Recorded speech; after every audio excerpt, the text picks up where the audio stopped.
Diya sa kaminyoon, dili man gyud masulod ang yawa kung di ra pud nato padugayon ang atong kasuko. Halimbawa diya sa minyo, di gyud kalikaya na amang yung mga panaglalis, kaparty na gyud na siya sa kaminyoon bali lamas. Pero di lang gyud nato padugayon og lungtad. Halimbawa, nagbikil mo karon buntag.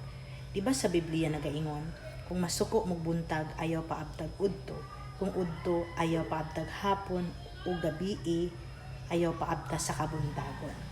So okay lang masuko kay ngano man okay ra ta mag-away ug magbikil kay dili man pud ta robot o kasing-kasing na agyud tay pagbati, ilabi na kita mga babae emosyonal.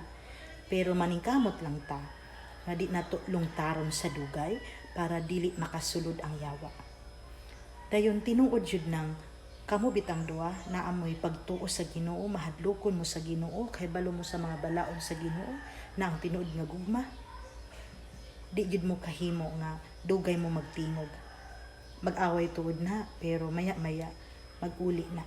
Lahi ra sa tawo nga wala bitayoy Ginoo. Kay itigbabay man ang mutigbabaw ang garbo. Ilabi na kung kamong duha pareha mo na yung mga trabaho, na yung mga kwarta, usay mo yung ay mabuhi mo ko bisag wala ka.